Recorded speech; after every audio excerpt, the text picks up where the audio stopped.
సన్నుతించుమా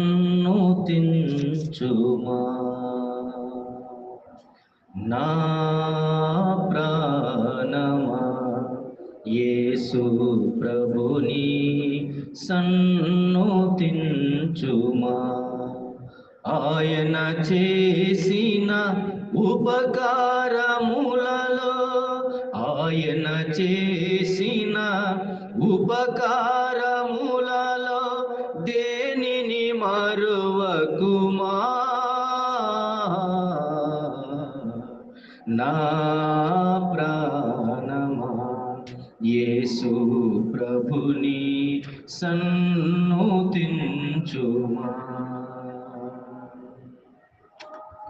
దోషములన్నీ క్షమించినాడు,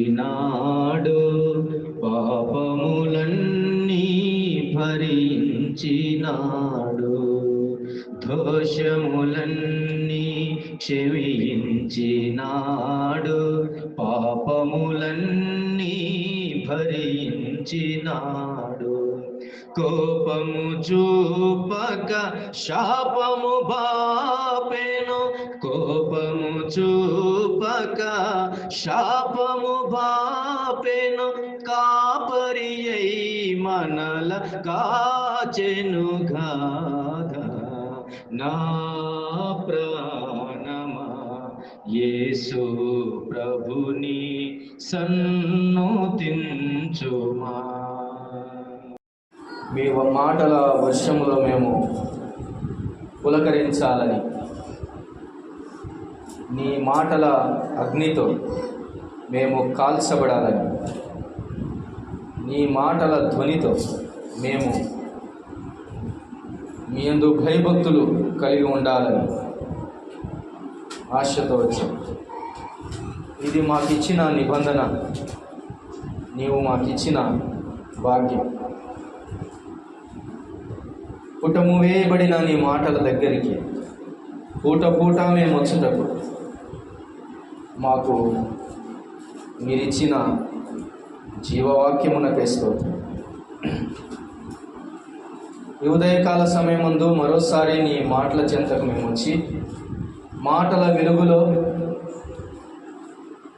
మాటల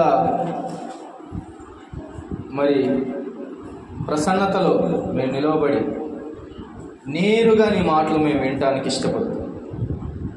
నిలబడిన మనుషుడు కేవలం నిష్ప్రయోజకుడు, కేవలం బూర మాత్రమే. వినబడేది నీ మాటలే, అవి మాకు క్షేమకరం. నీ మాటలని గ్రహించి వాటిని స్వీకరించి బ్రతుకును సరిచేసుకొని, బ్రతుకులో మార్పు తెచ్చుకొని బ్రతుకుటకు సహాయం చేయి. మాట వినని వాడు, మాటలు వద్దనుకున్నవాడు మరణానికి దగ్గరలో ఉన్నవాడు.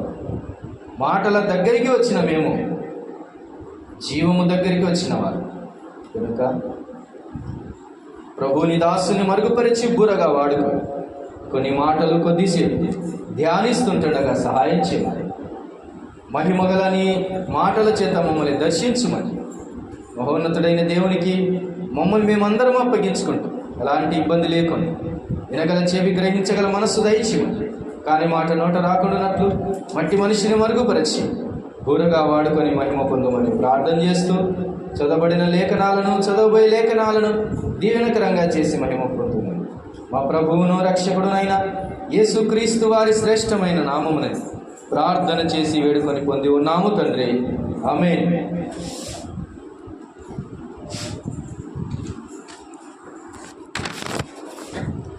ప్రభునందు ప్రియులారా, ఈ దినం ఈ అధ్యాయమంతా చదవాలి, కానీ సమయం ఉండదు. అందుకనే మొదట 2 వచనాలు చదివించాను, చిట్ట చివరి వరకు ధ్యానం చేద్దాం. అక్కడక్కడ కొన్ని మాటలను ధ్యానం చేస్తూ ఈ దినానికి సరిపోయినటువంటి పాఠాన్ని మనము స్వీకరిద్దాం. ప్రభు మనతో మాట్లాడుతుండగా శ్రద్ధగా ఆలకించాలని ప్రభు పేరట మనవి చేసుకోవాలి. కొద్ది నిమిషాలైనా ప్రభు సన్నిధిలో కూర్చొని వినే ఆ భాగ్యం దేవుడు మనకు ఇచ్చాడు. మంచిది. చాలా అనేక దినములైన తర్వాత అని చూస్తుంది. 17వ అధ్యాయం నుంచి 18వ అధ్యాయానికి 24 వచనాలు ఉన్నాయి. ఈ 24 వచనాలలో చాలా సంవత్సరాలు గతించిపోయాయి. ఎన్ని సంవత్సరాలు గతించిపోయాడో చెప్పండి, లెక్కే. 17వ అధ్యాయం మొదటి నుంచి 18వ అధ్యాయం మొదటి వరకు ఎన్ని సంవత్సరాలు? 3 years.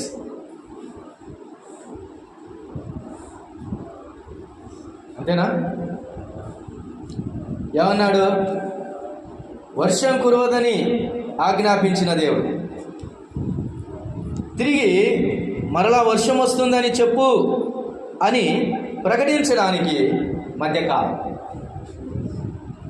దాదాపు 3 years దాటిపోయింది. 3 సంవత్సరాల జీవితానికి సరిపోయిన ఒక అధ్యాయం మనకు ఒక దినానికైనా సరిపోతుందా? కదా? ఎన్ని సంగతులు ఒక అధ్యాయంలో గతించిపోయాయో. షోమ్రోనుకు వెళ్ళాడు, అహాబుకు ప్రకటించాడు. ఆ తర్వాత కెరీతు వాగు దగ్గరికి వెళ్ళాడు, అక్కడ బ్రతికాడు, వాగెండిపోయింది. ఆ తర్వాత సారేపత్తుకు వెళ్ళాడు, అక్కడ విధవరాలి దగ్గర భోజనం చేసి అక్కడ కొద్ది దినాలు ఉన్నాడు.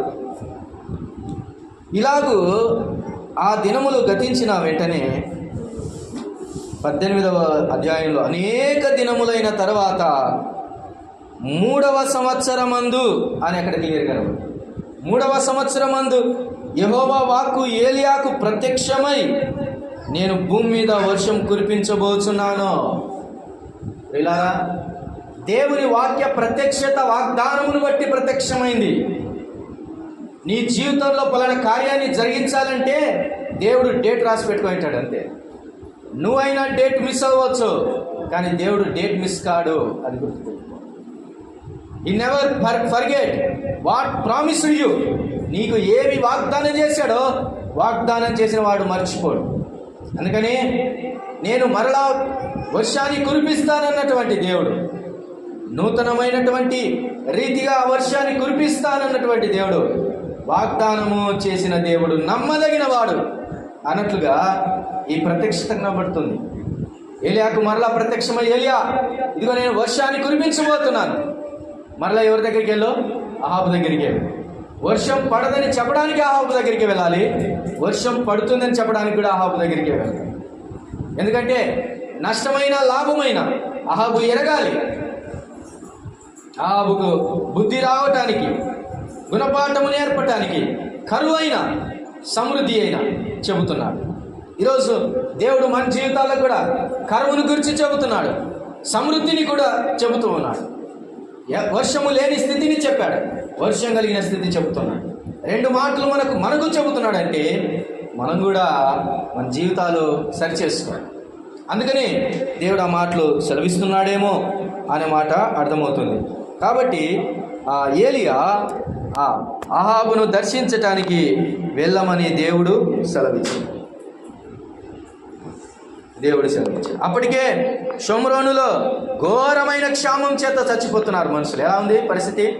ఘోరమైన క్షామం.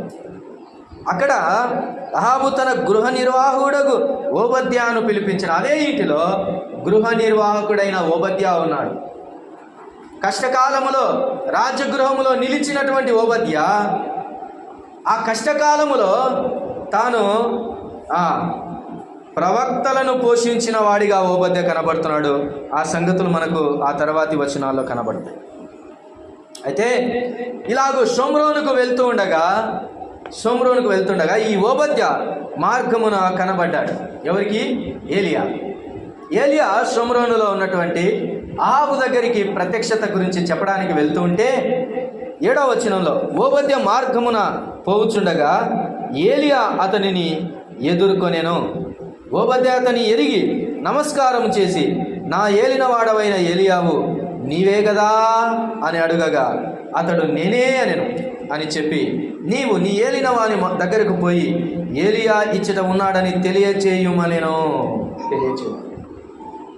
అహాబు దగ్గరికి వెళ్తూ ఉంటుండగా అప్పటికే అహాబు దగ్గర నుంచి పరిస్థితులను పసిగట్టడానికి మరి అహాబు బయలుదేరి వచ్చుచుండగా ఏలియా అతనికి ప్రత్యక్షమై, ఏలియా ఓబద్యతో మాట్లాడుతున్నాడు. ఓబద్య ఏలియాను చూసి అన్నాడు, నా ఏలిన వాడవైన ఏలియావు నీవే కదా అని అంటే, ఎస్ నేనే.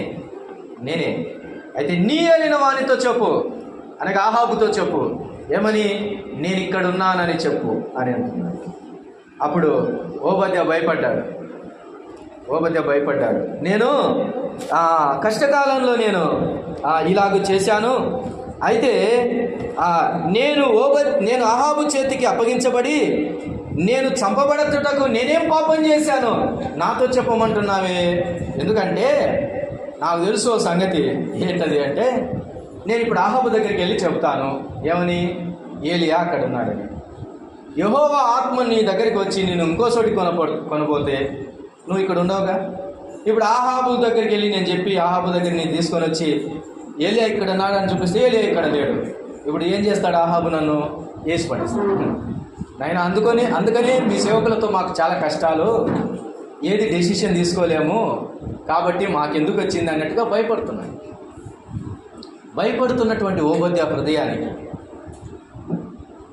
భయపెట్టడానికైనా, భయము కలిగిన వాడిని ఓదార్చడానికైనా ఏలియాకు ఉన్నటువంటి ఒక అలవాటు, ఓ మాట గత దినాల్లో ధ్యానం చేశాను. ఏంటది?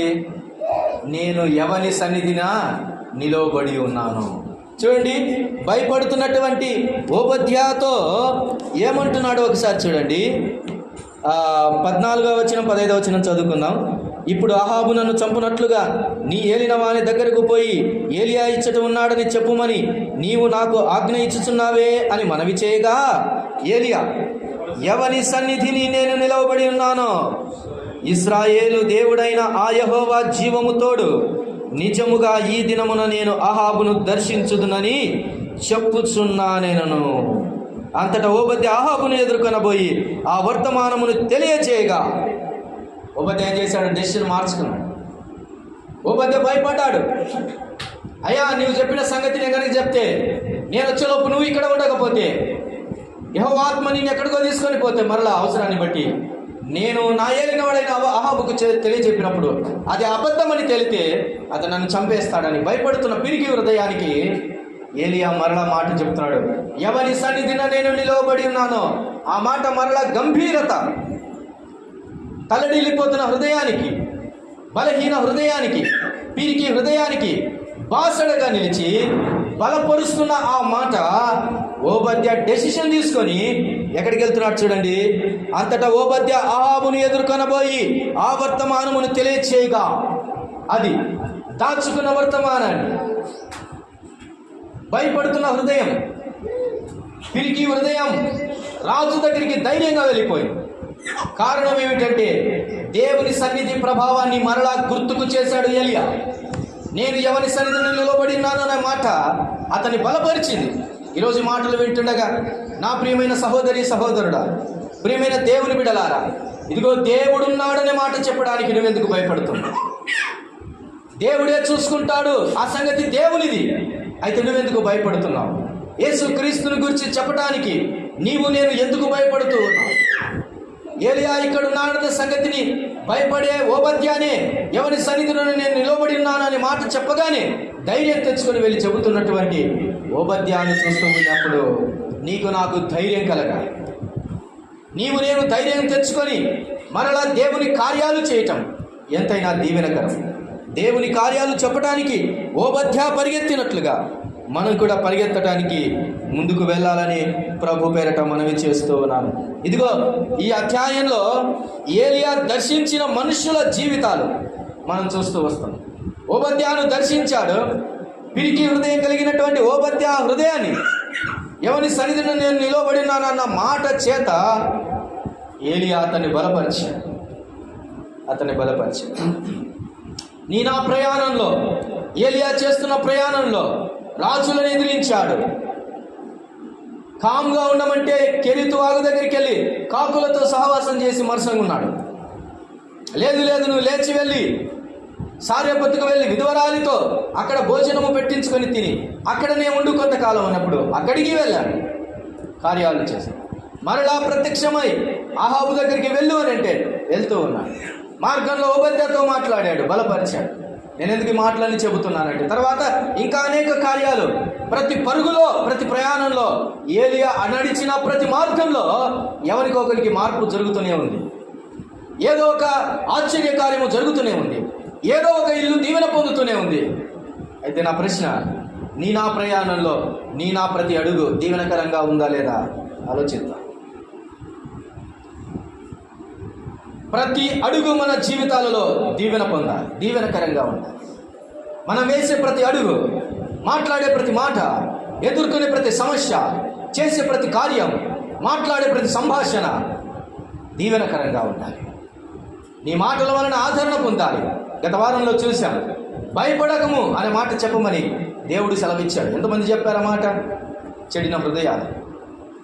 ఈరోజు ప్రభువు కూడా మరలా జ్ఞాపకం చేస్తున్నాడు.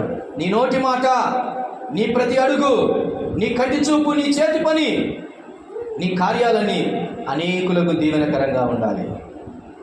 ఏలియా జీవితంలో ముందుకు సాగుతూ ఉండగా ఓబద్యా మంచోడే, మంచి గృహ నిర్వాహకుడే, దేవుని పిల్లల ఎడల బాధ్యత కలిగిన వాడే. యెహోవా ప్రవక్తలను యెజబెలు హతం చేస్తున్నప్పుడు ప్రవక్తలను దాచిపెట్టి పోషించిన వాడు కూడా ఓబద్యా. అన్నీ ఉన్నాయి, కానీ ఎక్కడో ఒక భయం ఉంది.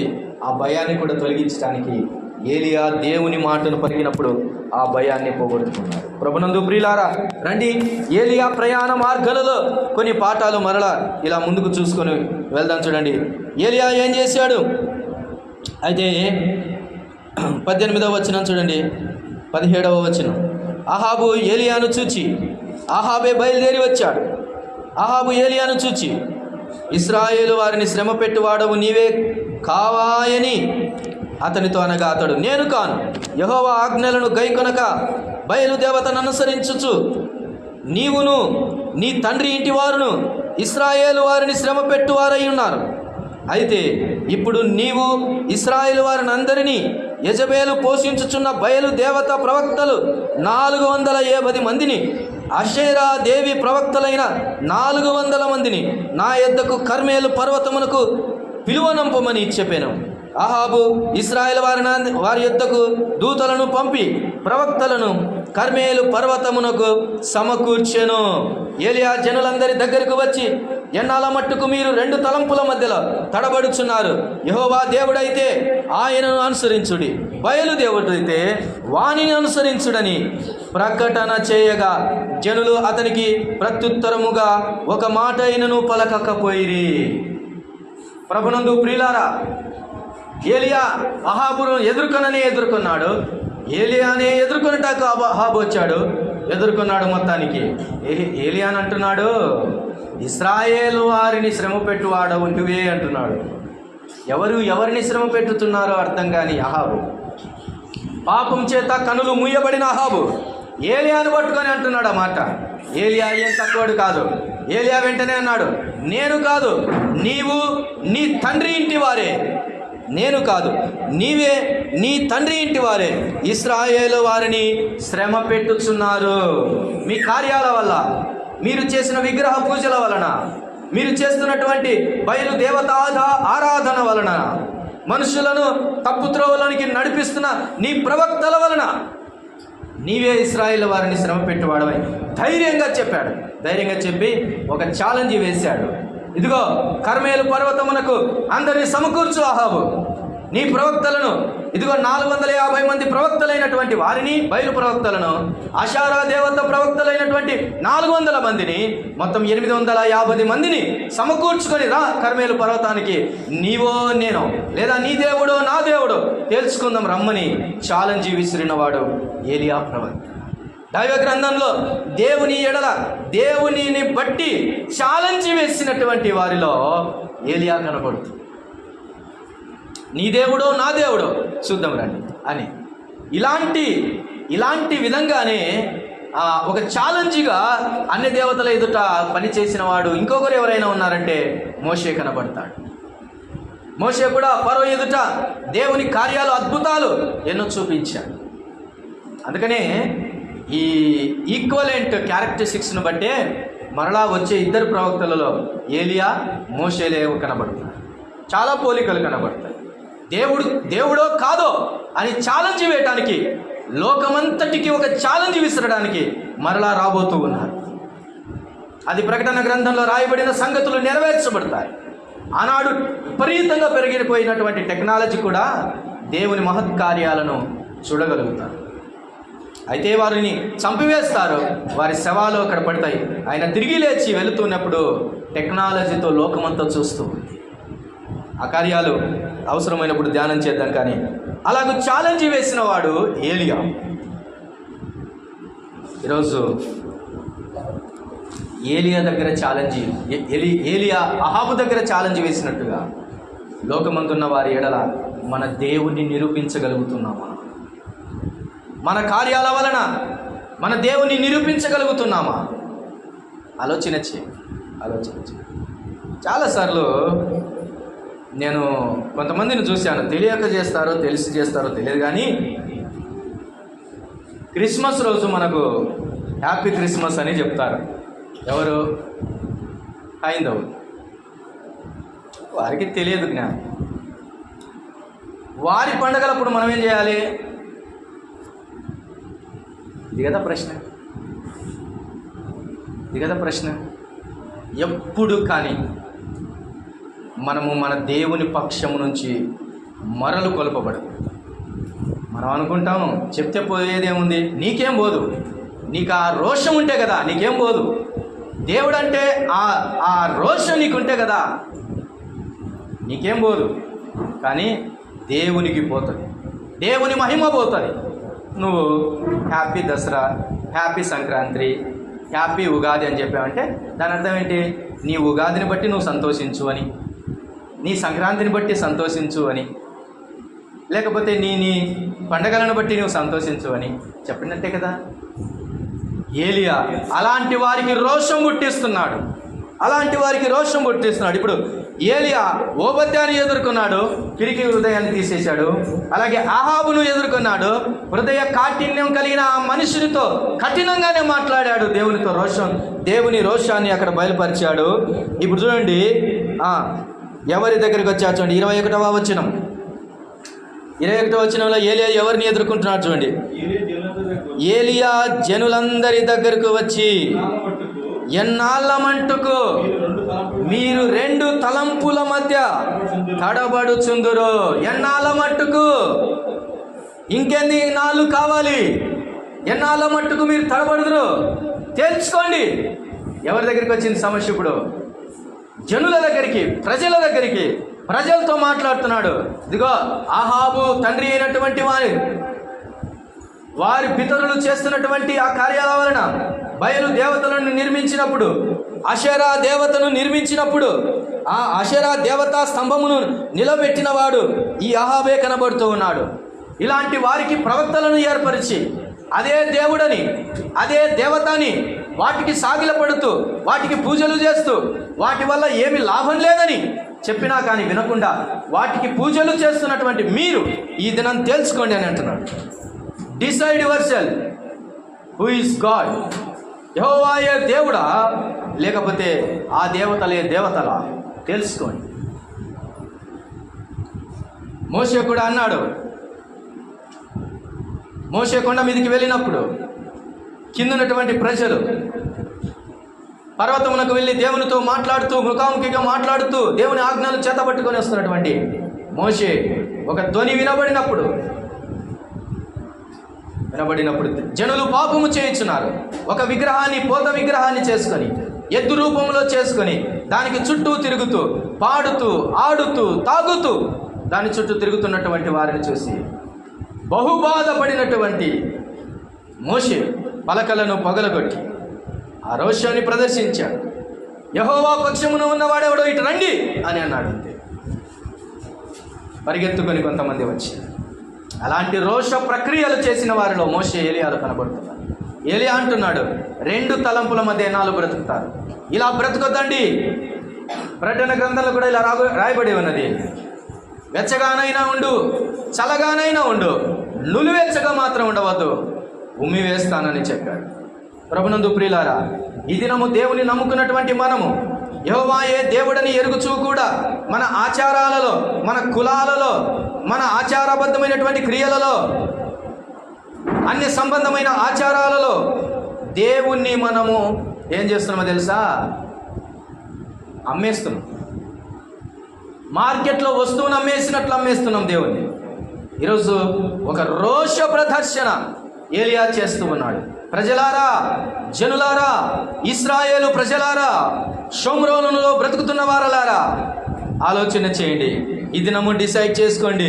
ఎన్నాళ్ళ మట్టుకు మీరు రెండు తలంపుల మధ్యలో తలబడుచున్నారు?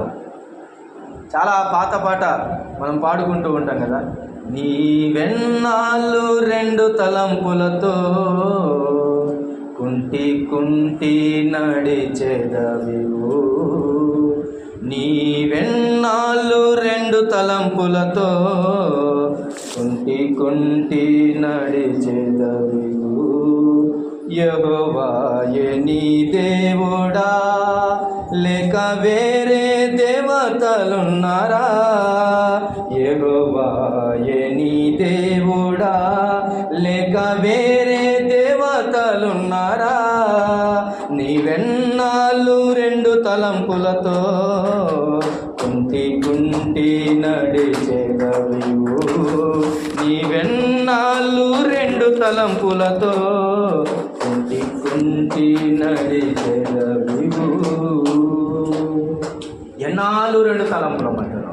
ఈరోజు జనులకు ఆ మాట తెలియజేసినటువంటి ఏలియా జనులను కూడా ప్రశ్నిస్తున్నట్లు కనబడుతుంది. పిల్లారా, రండి ముందుకు సాగి వెళదాం. మరొక ఛాలెంజ్ ఎవరికి వేస్తున్నాడో చూడండి. 22వ వచనాన్ని చదువుకుందాం. చూడండి 22వ వచనం. అప్పుడు ఏలియా యెహోవాకు ప్రవక్తలైన వారిలో నేను ఒక్కడనే శేషించి ఉన్నాను. అయితే బయలునకు ప్రవక్తలు 450 మంది ఉన్నారు. మాకు 2 ఎడ్లను ఇయ్యుడి. వారు వాటిలో ఒక దాన్ని కోరుకొని దాని తునకలుగా చేసి క్రింద అగ్ని ఏమీ వేయకుండానే దాని కట్టెల మీద ఉంచవలెను. 2వ ఎద్దును నేను సిద్ధము చేసి క్రింద అగ్ని ఏమీ వేయకుండానే దాని కట్టెల మీద ఉంచుదును. తర్వాత మీరు మీ దేవత పేరును బట్టి ప్రార్థన చేయుడి. నేనైతే యెహోవా నామమును బట్టి ప్రార్థన చేయుదును. ఏ దేవుడు కట్టెలను తగులబెట్టుట చేత ప్రత్యుత్తరం ఇచ్చును, ఆయనే దేవుడని నిశ్చయించుకుందాము రండని ఏలియా మరలా జనులతో చెప్పగా జనులందరూ ఆ మాట మంచిదని ప్రత్యుత్తరం ఇచ్చిరి. అంతటా ఏలియా బయలు ప్రవక్తలను పిలిచి, మీరు అనేకులై ఉన్నారు గనక మీరే మొదట ఒక ఎద్దును కోరుకొని సిద్ధము చేసి మీ దేవత పేరును బట్టి ప్రార్థన చేయుడి. అయితే మీరు అగ్ని ఏమియు కింద వేయవద్దని చెప్పగా. ప్రభునందు ప్రియులారా, ప్రవక్తల దగ్గరికే వచ్చేసాడు. ఇక ఓబద్యాను ఎదుర్కొన్నాడు, అహాబుని ఎదుర్కొన్నాడు, 2 తలంపుల మధ్యలో ఉన్న జనులను ఎదుర్కొన్నాడు, బయలు ప్రవక్తలను కూడా ఎదుర్కొంటున్నాడు. తన స్టాండ్ ఒకటే, తాను ఒకడే, తన దేవుడు ఒకడే. ఈరోజు ఎంతమందిని మనం ఎదుర్కొంటున్నా మన స్టాండ్ ఒకటే కావాలి. మనము ఒకటే ప్రక్కన నిలబడి ఉండాలి. 10,000 మంది వచ్చినా కానీ నువ్వు చెబుతున్నది, నువ్వు చేస్తున్నది కరెక్ట్ కాదు అని అన్నా కానీ ఒక ప్రక్కే నిలవబడు. Stand alone. Your god can stand on behalf of you. నీ ఒక్కడమే నిలబడు. బయలు ప్రవక్తల్లో 450 మంది కనబడుతున్నారు. నేనైతే ఒక్కని. I'm alone. ప్రవక్తలతో చెబుతున్నాడు, ప్రవక్తలారా మొదట మీరే కోరుకోండి దేవతను, ఏది ఎద్దును, ఏ ఇష్టమో అది కోరుకోండి. ఎందుకంటే కోరుకోవడంలో కూడా మనం చాలా రకాల పేర్లు పెడతాం కదా. ఈ ఎద్దుకు సుడి ఉందా, లేకపోతే ఈ ఎద్దుకు అది ఉందా, ఇది ఉందా, చూసుకో, ఏదైనా చూసుకో, మంచిదే. Choice is yours. కోరుకో, ఏ ఎద్దునైనా కోరుకో. 2 ఎద్దులను తీసుకొని రండి, ఏదైనా ఒక ఎద్దును కోరుకోండి, వధించండి, దాని కట్టెల మీద పెట్టండి, అగ్ని లేకుండా మండించండి. ఏ దేవుడైతే అగ్ని లేకుండా కట్టెలను మండించి ఆ దహన బలిని దహనము చేయను, వాడే దేవుడు. Will decide like that. అదే కార్యమని ఎంచుకుందాం అని చెప్పి మరోసారి జనుల వైపు చూసి అలాగూ చెప్పాడు. ప్రవక్తలైన వారికి ఛాయిస్ ఇచ్చాడు. డూ యువర్ థింగ్, మీ కార్యం, మీ పని మీరు చేయండి అని అన్నాడు. నేను కూడా అలానే చేస్తాను. ఈ దినము ఏ దేవుడైతే అలాగూ చేస్తాడో అతడే దేవుడని మనం నిర్ణయించుకుందామని చెప్పి స్టార్ట్ చేశారు. యజ్ఞం స్టార్ట్ చేశారు, పూజలు స్టార్ట్ చేశారు, పునస్కారాలు స్టార్ట్ చేశారు, పిలవడం స్టార్ట్ చేశారు. వారి బాధ చూడండి ఎట్టుందో. 26వ వచనం, వారు తమకు ఇవ్వబడిన ఎద్దును తీసుకొని సిద్ధము చేసి ఉదయం మొదలుకొని మధ్యాహ్నము వరకు బయలా మా ప్రార్థన వినుమని పేరును బట్టి ప్రార్థన చేసి కానీ ఒక్క మాట అయినను ప్రత్యుత్తరం ఇచ్చువాడెవడను లేకపోగా వారు తాము చేసిన బలిపీఠమునొద్ద గంతులు వేయ మొదలుపెట్టిరి.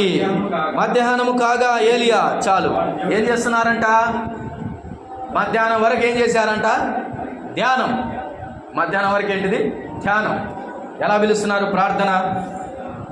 బయలా బయలా బయలా అని పిలుస్తున్నారు. ఎవడు వినలా. వినడానికి ఎవడైనా ఉంటే కదా. బయలు ఏమిటి? సృష్టించబడిన దేవత, ప్రజల చేత సృష్టించబడినటువంటి క్యారెక్టర్. అదొక విగ్రహం. అదొక విగ్రహం. అది ఎందుకు పలుకుతుంది? అవి కనులుండి చూడలేవు, నోరు ఉండి మాటలాడలేవు, తన నాసికారంధ్రములతో వాసన చూడలేవు, కాళ్ళున్నా నడవలేవు, చేతులున్నా పని చేయలేవు. అవి ఎందుకు పలుకుతాయి? వాటిలో జీవమే లేదు, జీవము లేదు. మానవుడు అదృశ్యుడైన జీవాధిపతిని ఎరగమంటే దృశ్యమైన విగ్రహాన్ని నేను పూజిస్తాను అంటున్నాడు. ఇది మానవుని యొక్క అవివేకతనం. మానవుని యొక్క అవివేకతనం. ఓ మానవుడా, నీకు పైన కనిపించే నీ ఫిజికల్ పిక్చర్ ఎలాగుందో నీ ఆంతర్యములో నీ జీవం నీకు కనబడకుండా అలాగ ఉంది అనేది గ్రహించాలి. కాదు నా కంటికి కనబడితేనే అది దేవుడు అని అంటే నీ లోపల జీవం ఉంది, నిజమైన జీవం, ఆత్మ నీలో ఉన్నదని నీవు ఎరగకపోతే ఏమి లాభం? ఏమి లాభం? మట్టిలో మట్టి, గాలిలో గాలి కలిసిపోతుంది అనుకుంటే ఏమి లాభం? ఈ లోకాన్ని విడిచిన తర్వాత మరో లోకం ఉందని ఎరగకపోతే లాభం ఏంటి? నిర్జీవుడా. మానవుడు నిర్జీవుడైపోయాడు, అజ్ఞానుడైపోయాడు, అవివేకుడైపోయాడు, గ్రహించలేని మందమతులయ్యారు. తమ చెవులు మూసుకొని పోయాయి అజ్ఞానము చేత, తమ కనులు ఆత్మ నేత్రాలు అజ్ఞాన తిమిరములో కూరుకొని పోయాయి. ఇంకేం ఎరుగుతారు? అందుకనే ఏంటబ్బా మధ్యాహ్నం అయ్యింది, ఈ బయలు పలికెట్టట్లేదే అని చెప్పేసి అరే రూటు మార్చండి రా అని చెప్పారు. రూటు మార్చండి, బీటు మార్చండి అన్నారు. అంతే. ఇప్పుడు బీట్ స్టార్ట్ అయింది. బీట్ స్టార్ట్ అయిన తర్వాత ఏం చేస్తున్నారు? ఇప్పుడు ఇక డ్యాన్స్ స్టార్ట్ చేశారు. చూడండి ఏం చేస్తున్నారు ఇప్పుడు. వారు ప్రత్యుత్తరం వాడెవడను లేకపోగా వారు తాము చేసిన బలిపీఠమునొద్ద గంతులు వేయ మొదలుపెట్టిరి. ఏం చేశారంట? గంతులు వేయడం మొదలుపెట్టారంట. డ్యాన్స్. ఈ రోజుల్లో డ్యాన్స్ ఎక్కడ ఉందో, గంతులు వేయడాలు డ్యాన్సులు ఎక్కడ ఉన్నాయో వారు నిర్జీవమైన వాటిని ఆరాధిస్తున్నారని గుర్తుపెట్టుకోవాలి. వారి ఆరాధన నిర్జీవం. అనగా దేవుడు వినాలంటే కేకలు వేయాలి అన్నది వారి భావజాలం. ఇక దేవుడు చూడాలంటే నృత్యము చేయాలి, నాట్యం ఆడాలి, ఎగరాలి, గంతులు వేయాలి. దేవుడు చూస్తున్నాడు అనుకుంటున్నారు. చాలాసార్లు చాలా చోట్ల మనం ఆలోచన చేస్తే వాళ్ళకు విసుగొచ్చిందనుకో ఇక డ్యాన్స్ వేసుకోవడానికి ట్రై చేస్తారు. భక్తి విసుగొచ్చిందంటే ఇక డ్యాన్స్ వేస్తారు. భక్తి ఉదయాన్నే చల్లనీళ్ళతో స్నానం చేసినంతసేపే ఉంటుంది, వేసిన కొత్త బట్ట నలిగేంత వరకే ఉంటుంది. ఇక మధ్యాహ్నం నుంచి వాళ్ళ మనసు ఏం చేస్తుందో తెలుసా? ఇంకా వారా ఏం భక్తి కానీ ఇంత మందేసి ఇంత ముక్క తెచ్చుకొని తిని అవసరమైతే డ్యాన్సులు వేసుకొని bus I did a worship. దేవుని మర్చిపోతారు, అన్ని మర్చిపోతారు, ఇంకేముండదు, అయిపోయింది. అది అజ్ఞానములో ఉండి జీవము లేని దేవుని విశ్వసిస్తున్న వారి గతి. అనగా దేవుడే లేని, దేవుడే కాని వాటికి సాగిలపడుతున్న వారి సంగతి అది. అందుకనే బైబిల్ గ్రంథంలో ఒక మాట ఇలా సెలవిస్తుంది. బొమ్మలకు మొక్కువారును, బొమ్మలను చేయువారును, వాటి యందు నమ్మికరించువారును ఎలాగుంటారంట? వాటి వంటి వారై ఉందురు అని రాయబడింది. వాటి వంటి వారై, అవి బలకవు వీరు బలకరు, దానికి జ్ఞానం లేదు దీనికి జ్ఞానం లేదు, వీరికి జ్ఞానం లేదు, దానికి వివేకం లేదు వీరికి వివేకం లేదు, అలాగూ ఉంటారు. ఇప్పుడు చూడండి, మధ్యాహ్నం వరకు అలాగ చేయగా మధ్యాహ్నము కాగా ఏలియా వాడు దేవుడై ఉన్నాడు, పెద్ద కేకలు వేడి, వాడు ఒకవేళ ధ్యానము చేయుచున్నాడేమో, దూరముననున్నాడేమో, ప్రయాణం చేయుచున్నాడేమో, వాడు నిద్రపోతున్నాడేమో, మీరు ఒకవేళ లేపవలసి ఉన్నదేమో అని అపహాస్యము చేయగా చాలు. ఇంత ర్యాగింగ్ ఎవరు చేసినారు నాకు తెలిసి. ఏలియా చేసినంత ర్యాగింగ్. చాలా విసుగొచ్చిన తర్వాత ఈ మాటలు పలుకుతున్నాడు. వాడు దేవుడై ఉన్నాడేమో, ఒకవేళ ధ్యానం చేస్తుంటే లేపండి, నిద్రపోతున్నాడేమో ఒకసారి లేపండి. మీరు కొన్ని పాటలు విన్నారో లేదో, మెలుకోవా నిద్ర లేవో అనే పాటలు ఉన్నాయి. అప్పుడప్పుడు అలా వినండి ఎక్కడన్నా. కారణం ఏంటంటే వాడు నిద్రపోతున్నాడేమో. ఏలియా ఆనాడే చెప్పాడు, వాడు నిద్రపోతున్నాడేమో, దూరమునున్నాడేమో, ఒకవేళ ప్రయాణం చేయించున్నాడేమో. వినండి ఒక మాట, ఈ మాటలన్నీ నిజంగా నిజ దేవునికి ప్రక్కనున్న సంగతులు ఇవన్నీ. ఏవి? ప్రయాణం చేసే దేవతలు ఉన్నారు, రథాల మీద వెళ్ళే దేవతలు ఉన్నారు, ధ్యానం చేసే దేవతలు ఉన్నారు, నిద్రపోతున్న దేవతలు ఉన్నారు. ఆలోచిస్తున్నారు నా మాటలు? కొంతమంది దేవతలు ఇలా నిద్రపోయేతోళ్ళు ఉంటారు, కొంతమంది దేవతలు ఇలా ధ్యానించే వాళ్ళు ఉంటారు, కొంతమంది దేవతలు ఇలా పరిగెత్తి ప్రయాణం చేసే వాళ్ళు ఉంటారు. ఇంకేమంట? ధ్యానం చేస్తున్నాడు, దూరంగా ఉన్నాడు. ఎక్కడంట? దూరంగా. మన దేవుడు దూరంగా లేడు. ఏ కొండను నిలచి అక్కడికి రమ్మనక నా చెంతకే వచ్చినావు, ఏ కొండను నిలచి అక్కడికి రమ్మనక నా చెంతకే వచ్చినావు. ఎలాంటి దేవుడు అంట మన దేవుడు? మన చెంతకే వచ్చినవాడు, దూరంగా ఉన్నవాడు కాదు. ఇన్ని కొండలు ఎక్కి రమ్మని పిలిచిన వాడు కాదు మన దేవుడు. ఎక్కడ ఇద్దరు ముగ్గురు కూడి ఉంటారో వారి మధ్యలో నేను ఉంటానని సెలవిచ్చిన దేవుడు మన దేవుడు. కాబట్టి ప్రియులారా, ఏలియా ఈ ప్రవక్తలను కూడా ఎదుర్కొన్నాడు. ఆ తర్వాత జరిగిన సంగతి ఏంటో మనకు తెలుసు. ఆ తర్వాత ఎంత ప్రార్థన చేసినా, ఎంత మొరపెట్టినా ఏమాత్రము వారి దహన బలి అగ్ని చేత కాల్చబడలేదు. కాగా తర్వాత ఏలియా పాటు వచ్చినప్పుడు ఏం చేశాడంటే, ఏలియా అవసరమైతే నీళ్లతో నింపించాడు దహన బలిని, నీళ్లతో తడిపేశాడు. నీళ్లుగా ఉంది, నీళ్లు పొర్లి పారుతున్నాయి. ఒట్టి కట్ట ఎండకైనా మండిద్దేమో కానీ నీళ్ళతో తడిపితే మండిద్దా? అగ్ని కూడా మండదు. అలాంటిది మరింత కఠినంగా చేసి దేవుడున్నాడని నిరూపించడానికి సెలవిచ్చాడన్నమాట. దేవుని మహాకృపను బట్టి అగ్ని దిగి వచ్చి యెహోవా అగ్ని చేత దహన బలిపీఠము మీద దహనము చేత దహించబడింది ఆ బలి. ఇది చూసి తత్తరిల్లిపోయారు ప్రవక్తలనబడిన వారు. అహాబు రాజు పరిగెత్తాడు, జనులు భయాందోళన చెందారు. ఇప్పుడు అహాబుతో అంటున్నాడు, అహాబు ఇక నువ్వు వెళ్ళి భోంచేయి అన్నాడు. ఏమన్నాడు? అహాబు ఇక నువ్వు వెళ్ళి భోంచేసు. Task is completed. నిరూపించబడింది ఎవరు దేవుడని. ఆజ్ఞ ఇచ్చిన ప్రకారంగా, పందెం వేసిన ప్రకారంగా నిరూపించబడ్డాడు నా దేవుడు నిజమైన దేవుడని. రోషం కలిగిన ప్రక్రియ అయిపోయింది ప్రియులారా.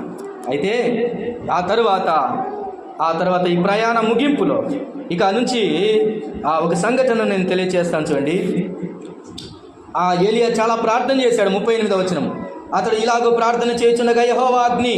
38వ వచనం, అతడు ఇలాగో ప్రార్థన చేయుచుండగా యెహోవా అగ్ని దిగి దహన బలి పశువును, కట్టెలను, రాళ్లను, ఉగ్గిని దహించి కందకమందున్న నీళ్లను ఆరిపోజేసెను.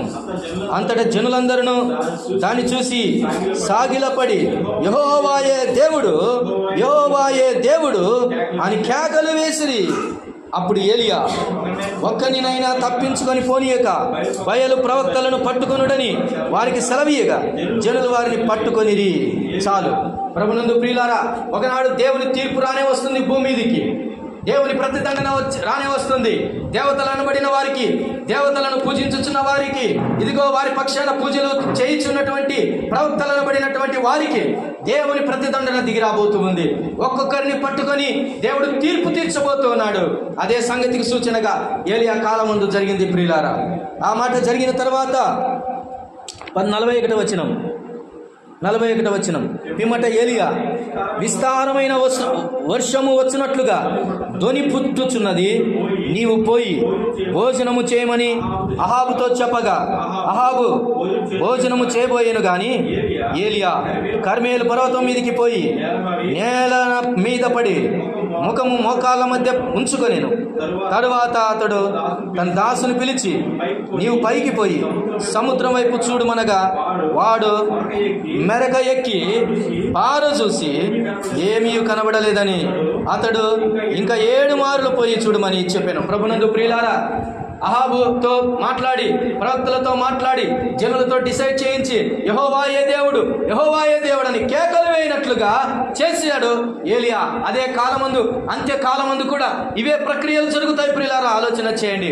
ఏలియా మోషేలు ప్రకటించిన తర్వాత అనేక మంది దేవుని వైపు తిరుగుతారు. యెహోవాయే దేవుడు, యెహోవాయే దేవుడు అని భూదిగంత నివాసులందరూ కూడా ఆయన వైపు చూస్తారన్న సంగతి మనం గుర్తుపెట్టుకోవాలి. ఇది ఖచ్చితంగా దేవుడు జరిగించబోతున్నాడు ఈ కార్యాన్ని. అలాగూ ఏలియాకు చూపించిన తర్వాత చివరిగా ఏలియా అహాబుకు చూపించిన తర్వాత ఏలియా కర్మేలు పర్వత శిఖరానికి వెళ్తున్నాడు. కార్యం అయిపోయింది కదా, ఇక దిగి వెళ్ళలేదు. టాస్క్ అలానే ఉంది. ఏంటది? వర్షం పడాలి. అది మన జీవితాల్లో మనం చేసే పని ఏంటంటే, ఒక అద్భుతం జరిగితే ఇంకో అద్భుతం కోసం ఎందుకు వేచి చూసేది అని ఇష్టానుసారంగా బ్రతికేస్తాం. అది కాదు. దేవుడు నీడలా జరిగించాల్సిన కార్యం నీకు పిల్లలు ఇవ్వడం మాత్రమే కాదు. దేవుడు నీడలా జరిగించాల్సిన కార్యం నీకు ఉద్యోగాన్ని ఇవ్వడం మాత్రమే కాదు. దేవుడు నీ జీవితంలో జరిగించాల్సిన కార్యం నీ వివాహం మాత్రమే కాదు. Beyond all the things one more thing is there need to do in your life. నీ ద్వారా మరో అద్భుతమైన కార్యాన్ని జరిగించడానికి ఇంకా దేవుడు ప్రణాళిక కలిగి ఉన్నాడు. అది ముందుగానే వాగ్దానం చేశాడు. వర్షం కురవబోతుంది అని, భయంకరమైన ధ్వని పుట్టుచున్నది, నువ్వు వెళ్ళి చూడు అని. ఇప్పుడు ఎవరితో మాట్లాడుతున్నాడంటే తన దగ్గర ఉన్న పనివానితో మాట్లాడుతున్నటువంటి ఏలియా. అంతకంటే ముందుగా ఏలియా ఎక్కడికి వెళ్ళాడో తెలుసా? పర్వత శిఖరానికి వెళ్ళి తన తలను మోకాళ్ళ మధ్యలో ఉంచుకొని ప్రసవ వేదనకు గుర్తుగా ఏలియా ఆ కర్మేలు పర్వతం మీద ప్రార్థన చేయుచున్నాడు. వర్షం కొరకు ప్రార్థన చేస్తుంది. అందుకే ఆరంభంలో మనం చూసాం, వర్షము పడదని, వర్షం మరలా పడుతుందని చెప్పిన ఏలియాను చూసాం. ప్రార్థించాడా అని అంటే అందుకు ఉదాహరణగా కృత నిబంధన యాకోబు పత్రికలో మనం చూసాం. ప్రార్థన చేయగానే మాట అక్కడ కనబడింది. అయితే కర్మేలు పర్వతం మీద ఘోరమైనటువంటి రీతిగా ప్రతిష్టాత్మకంగా నిర్ణయం తీసుకున్నటువంటి ఏలియా దృఢ నిశ్చయుడై వెళ్ళి తన కాళ్ళను మోకాళ్ళ మధ్యలో పెట్టుకుని ఇలా బిగ్గరగా ఉనికిపోతూ ప్రార్థన చేస్తూ, ఇది ప్రార్థనకు గుర్తు. అయితే ప్రియులారా, పనివానితో చెబుతున్నాడు, వెళ్ళి ఒక ధ్వని పుట్టుచున్నది, నువ్వు వెళ్ళి ఏం చేయాలి తెలుసా? చూడండి, ఆ మాట చదవండి. అహాబుతో భోజనం చేయమన్న తర్వాత ఏలియా పర్వతం మీదకి పోయి నేల మీద పడి ముఖము మోకాళ్ళ మధ్య ఉంచుకున్న తర్వాత అతడు తన దాసుని పిలిచి, నీవు పైకి పోయి సముద్రం వైపు చూడు అన్నాడు. Go and see. విశ్వాసముతో మనం చేయాలి, చూడాలి. ఆ పనివానితో చెప్పాడు, నువ్వు వెళ్ళు చూడు అన్నాడు. ఒకసారి చూసినా, 2 సార్లు చూసినా, 3 లేదు, ఏమీ లేదు. వర్షం ఏమైనా వస్తుందేమో చూడు, ఆ సముద్రం వైపు చూడంటే ఏమీ రావట్లేదు. అయితే అలాగో చూడటం ఎన్నిసార్లు చేయమన్నాడు? 7 అనే సంఖ్య సంపూర్ణతకు గుర్తు. దేవుడిని ఎడల జరిగించటానికి ఒక కార్యాన్ని చెప్పాడంటే 7 మార్లు అన్నట్టుగా సంపూర్ణంగా కార్యాన్ని చేయి, దేవుడిని ఎడల అద్భుతాన్ని చేస్తాడు. 7 మార్లు విశ్వాసముతో వినినటువంటి చెవి ఏలియాది. ఎందుకంటే ఆ ధ్వని ఏలియా చెవికి వినబడుతున్నది, కానీ ఈ దాసుని కంటికి కనబడట్లేదు. 7 మార్లు ఎక్కి చూసిన తర్వాత కంటికి కనబడింది. ఏం కనబడిందో చూడండి. ఇప్పుడు 7వ మారు అతడు చూచి, అదిగో మనిషి చెయ్యంత చిన్న మేఘము సముద్రము నుండి పైకి ఎక్కుచున్నదనెను. చాలు. ఎంతటి మేఘం అండి? ఒక మనిషిని చెయ్యంత మేఘం. ఇంత చిన్న మేఘం, ఆకాశం అంతా నీలి రంగులో ఉంది. ఇంతే మేఘం కనపడింది. వర్షం వస్తుందని ఎవడైనా చెప్తాడా? నిన్న మొన్నటి నుంచి మేఘావృతం చాలా దిట్టంగా కనబడుతుంది కదా, నల్లగా కమిరిపోయింది. దాన్ని చూసి మనం చెప్తాం ఏమని? వర్షం పడుతుందండి, ఎందుకంటే మేఘం చాలా ఉంది. అలా కాకుండా ఇంత చిన్న చెయ్యంతనే కనపడిన మేఘం చూసి వర్షం పడుతుందంటే అటులోనే ఏమంటారు? నీకేమైనా పిచ్చారా? ఇంత ఎర్రటి ఎండ కనపడుతుంది, ఏమీ లేదు ఇక్కడ, ఆకాశం అంతా నీలి రంగులో ఉంది, ఒక చిన్న మేఘంతో బాగా ఎట్లా పడుతుంది? పడదు కదా. అవిశ్వాసము మన జీవితాల్లో తొలగిపోవాలి. అది మనుషుని చెయ్యంత కనపడుతుంది, మనుషుని చెయ్యంత. నెబుకద్నెజరు కుమారుడు కాలమందు ఒక చిన్న చెయ్యి వచ్చి ఏం చేసింది? మినీ టెకల్ వాష్. నీకు ఆన్సర్ ఇవ్వడానికి చిన్న చెయ్యి చాలు, ప్రచండ వర్షం కురవటానికి ఆ చిన్న మేఘం చాలు. అది మనుషుని చేయంత కనపడుతుంది, కానీ మహాదేవుని హస్తం అదే అని గుర్తుపెట్టుకోవాలి. మహాదేవుని ఆశ్రమం వచ్చి నీకు సమాధానం ఇవ్వబోతుంది. ఎన్నేళ్ల నుంచి? 3 సంవత్సరాల నుంచి ఎదురు చూస్తున్నటువంటి మేఘం, వర్షానికి కారణమయ్యే మేఘం, ఎండిపోయిన భూమిని తడపడానికి వస్తున్న మేఘం, సమాధానం లేని ప్రజలకు సంతోషాన్ని ఇవ్వడానికి వస్తున్న మేఘం, ఎండిన నాలుకను తడపడానికి వస్తున్నటువంటి మేఘం. అది ఆకలితో అలమటిస్తూ నెరలు విడిచిపోయినటువంటి భూమికి దాహము తీర్చడానికి, భూమి గొంతును తడవడానికి వస్తున్నటువంటి దేవుని మేఘం అది. నీ జీవితాల్లో కూడా ఎండిపోయిన జీవితానికి తొలకరి వర్షంగా, ఎండిపోయి ఎన్నో సంవత్సరాల నుంచి ఎదురు చూస్తున్న నీ జీవితానికి ఆన్సర్ ఇవ్వటానికి చిన్న మేఘం ఒక అద్భుతమైన సమాధానం ఇవ్వటానికి రానే వస్తుంది. అది చిన్న మేఘం. చూడండి ఆ తర్వాత ఏం జరిగిందో చూడండి. అప్పుడు ఏలియా, నీవు ఆహాబు దగ్గరికి పోయి, నీవు వెళ్లకుండా వర్షము నిన్ను ఆపకుండానట్లు నీ రథమును సిద్ధపరచుకొని పొమ్మని చెప్పుమని వాణిని పంపెను. అంతలో ఆకాశము మేఘములతోనూ గాలి వానతోనూ కారు కమ్మెను, మోపైన వాన కురిసెను. గనుక అహాబు రథమెక్కి ఇజ్రాయేలునకు వెళ్ళిపోయిను. యెహోవా హస్తము ఏలియాను బలపరచగా, యెహోవా హస్తము ఏలియాను బలపరచగా అతడు నడుము బిగించుకొని అహాబు కంటే ముందుగా పరిగెత్తుకొని పోయి ఇశ్రాయేలు గుమ్మము నొద్దకు వచ్చాను. దేవుని హస్తము ప్రియ. అనేక కార్యాలు, అనేక మందిని ఎదుర్కొని వస్తున్నటువంటి ఏలియా ఓబద్యాన్ని ఎదుర్కొన్నాడు, అహాబుని ఎదుర్కొన్నాడు, 2 తలంపుల మధ్యలో ఉన్న ప్రజలను ఎదుర్కొన్నాడు, బయలుదేవత ప్రవక్తలను ఎదుర్కొన్నాడు. చివరిగా తన పరవానితో కూడా పని చెప్పించి వానిలో ఉన్న భక్తిని కూడా విశ్వాసం వైపు నడిపించాడు. చివరిగా ఏలియా దేవుని హస్తాన్ని ఎదుర్కొంటున్నాడు. దేవునికి మహిమ కలుగుగా. ఈ లోకమందు నా ముగింపు జీవిత కార్యం ఏమిటంటే, ఒకనాడు దేవుని హస్తాన్ని ఎదుర్కొంటాం, మనుషులను ఎదుర్కొంటాం, పాపాత్ములను ఎదుర్కొంటాం, విగ్రహములను ఎదుర్కొంటాం, విరోధులను ఎదుర్కొంటాం, అందరినీ ఎదుర్కొంటాం, అవిశ్వాసాన్ని ఎదుర్కొంటాం. ప్రభునందు ప్రియులారా, చివరిగా దేవుని హస్తాన్ని ఎదుర్కొంటున్న ఏలియా. నా జీవితంలో దేవుని హస్తం మనకు ఎదురు కాబోతున్నది. ఆ హస్తం చేసే పని ఏంటో తెలిసి రాయబడిన మాట, ఏలియాను బలపరచగా. దేవుని హస్తం ఏలియాను బలపరుస్తుంది.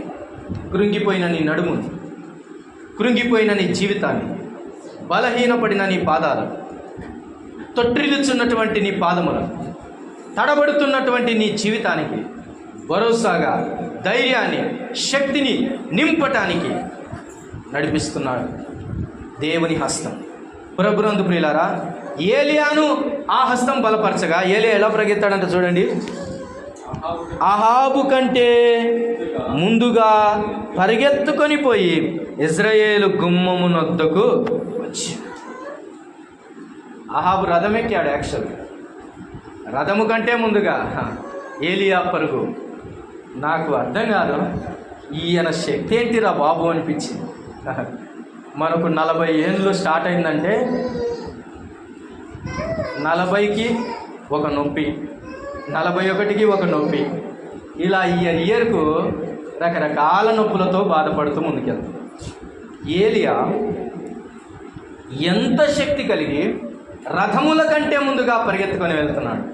కారణం ఏంటంటే కర్మేలు పర్వతము మీద పడిన ప్రయాస, చేసిన ప్రార్థన, ప్రసవ వేదన, విజ్ఞాపన అతని బలపరిచింది. అది శక్తినిచ్చింది నీ నా జీవితంలో. అందుకని పర్వతం నుంచి చూసుకుంటూ వచ్చాం. ఈరోజు మరలా పర్వతం మీదకి వెళ్ళిన ఏలియా కనబడ్డాడు, కర్మేలు పర్వతం మీదకి. ఈరోజు పరుగున దేవుని కార్యాలు చేస్తున్న ఏలియా కనబడుతున్నాడు. ఈరోజు ఏ రెఫరెన్స్ను చూడలేదు మనం, మాటలన్నీ ఒకే అధ్యాయంలో గమనించాం.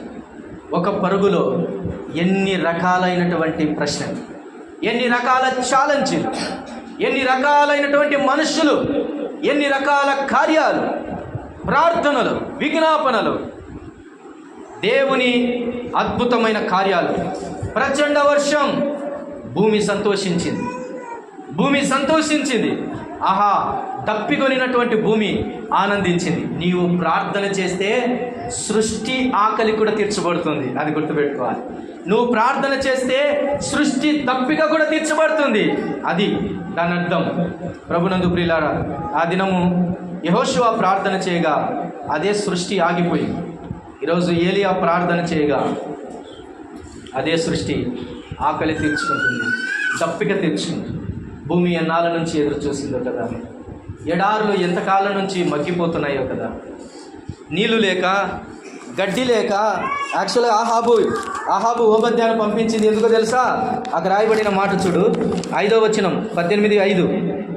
అహాబు దేశంలోని ఉదక దారులన్నిటినీ, నదులన్నిటినీ చూడబోయి పశువులన్నిటినీ పోగొట్టుకొనకుండా గుర్రములను, కంచెర గాడిదలను ప్రాణములతో కాపాడుటకై మనకు గడ్డి దొరుకునేమో తెలుసుకొనుమని ఓబద్యాకు ఆజ్ఞ ఇచ్చి నేను.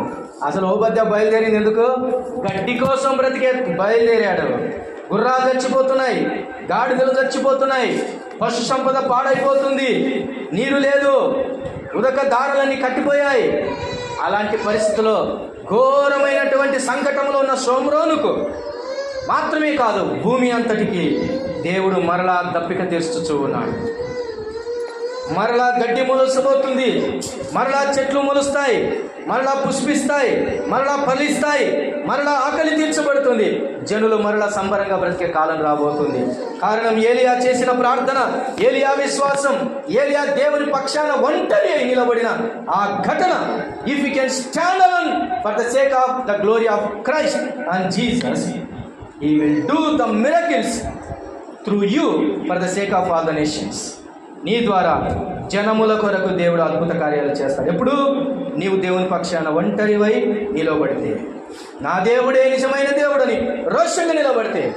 రోషన్ లేని పనులు చేయకూడదు. మీ దేవుడు కూడా దేవుడే లేరా అని అనకూడదు. ఎప్పుడు యెహోవాయే నిజమైన దేవుడు, అంతే. ఆ మాట మీద స్టాండ్ అయి ఉండాలి. ఈ మాట వింటుండగా దేవుడు ఎంతో ఉల్లసిస్తున్నాడు.